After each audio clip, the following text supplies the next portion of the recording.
Let's get to business news now with Nona Peltier. Evening, Nona. Fonterra says demand is growing for dairy products in China, so what's the reason behind that? Yeah, interesting. We had a conversation, I guess it was earlier this week, it seems, about A2 milk and how they have been doing really well by people buying infant formula products. And now this is something that's going on in China. So China's promoting dairy as a way of helping with immunity, and it's a healthy product, and they're promoting it for, young families, pregnant women, and the elderly. And so as a result of that, demand for dairies increased, and that's helped Fonterra's business in China. So, about a quarter of all of Fonterra's exports go to China, so good news for Fonterra. And on the subject of food, agribusiness is pushing for a national food strategy. I mean, what is that and what's driving that? Yeah, it's sort of an interesting thing. So the Epidemic Response Committee heard from KPMG, that's a business advisory group. They heard from their global head of agribusiness, Ian Proudfoot, who has been working on this subject for many years.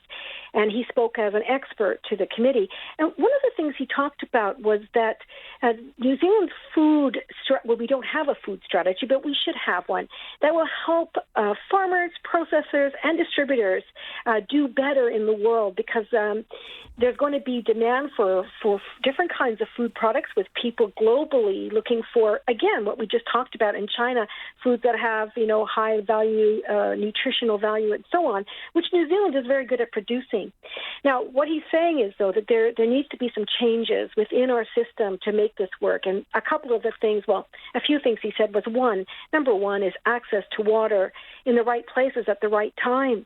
Good quality science. He said that we really need to have a conversation about what is good quality science. What do we need to do to address the many challenges, not just posed by climate change, but now with the pandemic?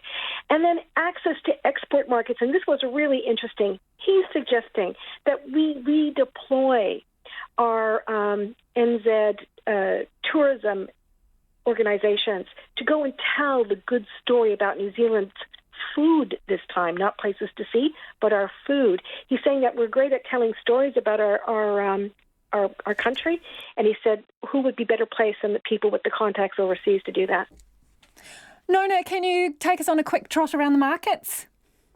Yes, indeed. So the market ended down 0.25%. That's 0.25%, 27 points down to 10,419.